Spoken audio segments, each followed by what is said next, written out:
గోదావరి జిల్లాలను సస్యశ్యామలం చేసి ఆంధ్రప్రదేశ్ను అన్నపూర్ణగా మార్చిన కాటన్ బ్యారేజ్ ప్రమాదంలో పడింది. బ్యారేజ్ రక్షణను అధికారులు గాలి కుదిలేయడంతో ముఖ్యమైన పరికరాలు చోరీకి గురవుతున్నాయి. మరోవైపు ఉగ్రవాద దాడులు పొంచి ఉన్న క్రమంలో అధికారులు అవలంబిస్తున్న తీరు ప్రాజెక్టు ఉనికినే ప్రశ్నార్థకం చేస్తోంది.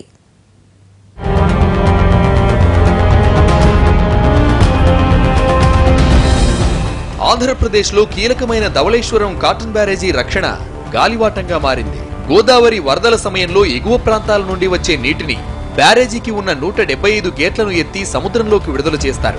అయితే టన్నుల కొద్దీ బరువు ఉండే బ్యారేజీ గేట్లు పైకి ఎత్తడానికి ఉపయోగించే బ్రేక్ కాయిల్స్ 2 నెలల క్రితం చోరీకి గురయ్యాయి. లక్షల రూపాయల విలువైన పరికరాలు చోరీకి గురవుతుంటే ఇరిగేషన్ అధికారులు సిబ్బంది ఏం చేస్తున్నారన్నది ప్రశ్నార్థకంగా మారింది.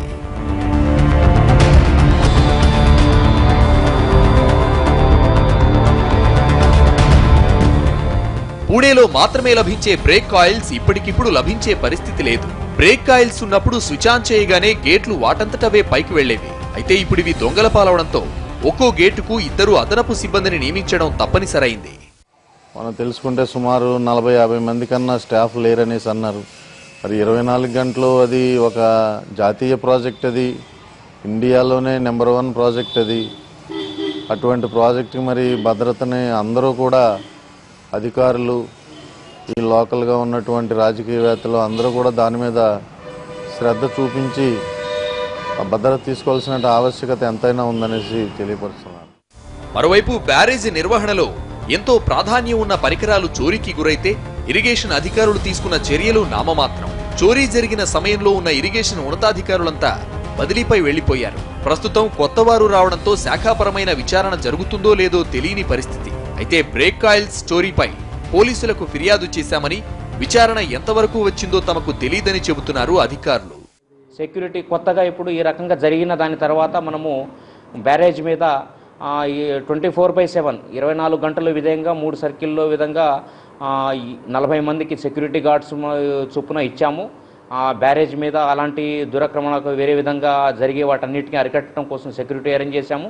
త్వరలో సీసీ కెమెరాల ద్వారా కూడా మేము మానిటరింగ్ చేసుకొని వీటితో మొత్తము మా కంట్రోల్లో తెచ్చుకుంటాం. సీసీ కెమెరాస్ ఏర్పాటు చేస్తున్నాము. సెక్యూరిటీ గార్డ్స్ కూడా ఆల్రెడీ నియమించడం జరిగింది. ఇరిగేషన్ అధికారులు ఇచ్చిన ఫిర్యాదుపై దర్యాప్తు చేస్తున్నామని చెబుతున్నారు పోలీసులు. అలాగే బ్యారేజీ రక్షణ కోసం గస్తీ ఏర్పాటు చేశామంటున్నారు. మొత్తం 175 గేట్లకు సంబంధించిన ఎలక్ట్రో మ్యాగ్నెటిక్ యూనిట్స్ కూడా మిస్ అయినట్టుగా మాకు చెప్పారు. అయితే 42 గేట్లు మాత్రమే మా పరిధిలో, ధవళేశ్వరం పోలీస్ స్టేషన్ పరిధిలోకి వస్తాయి. మిగిలిన గేట్లకు సంబంధించి బొబ్బర్లంక, కొవ్వూరు పోలీస్ స్టేషన్లో కూడా ఇదే విధంగా కేసులు నమోదైనవి. మొత్తం అన్ని చోట్ల కూడా దర్యాప్తు జరుగుతుంది. దర్యాప్తులో ఎవరు దోషులనేది తేల్చడం జరుగుతుంది. బ్యారేజీ నిర్వహణ, రక్షణకు సంబంధించి 240 మంది సిబ్బంది అవసరం కాగా కేవలం 40 మంది మాత్రమే ఉన్నారు. రాత్రిపూట విధులు నిర్వహించే సిబ్బందికి కనీసం టార్చ్ లైట్ కూడా లేని దుస్థితి నెలకొంది. దాంతో ఇరిగేషన్ అధికారుల తీరును తప్పుబడుతున్నారు స్థానికులు. 175 గేట్లకు సంబంధించినటువంటి కాయిల్స్ దొంగిలించబడ్డాయని చెప్పి వార్తలు వచ్చి అప్పుడే 2 నెలలు కావస్తుంది. మరి ఆ రకంగా 16 నుంచి 20 లక్షల రూపాయలు విలువ చేసేటువంటి కాయిల్స్ని అక్కడ ఎవరో దొంగిలించారంటే మరి అధికారుల యొక్క ఉదాసీన వైఖరి సందర్భంగా మనం ఖండించాల్సిన అవసరం ఉంది.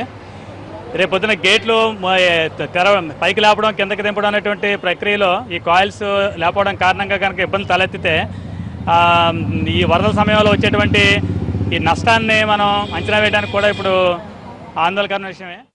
ఉభయ గోదావరి జిల్లాలను అన్నపూర్ణగా మార్చి ఆంధ్రప్రదేశ్ అభివృద్ధిలో ప్రముఖ పాత్ర పోషిస్తున్న ధవళేశ్వరం బ్యారేజీ రక్షణ విషయంలో ప్రభుత్వం ఇప్పటికైనా పటిష్ట చర్యలు తీసుకోకపోతే భవిష్యత్తులో మరిన్ని ఇబ్బందులు తప్పవన్న అభిప్రాయం వినిపిస్తోంది.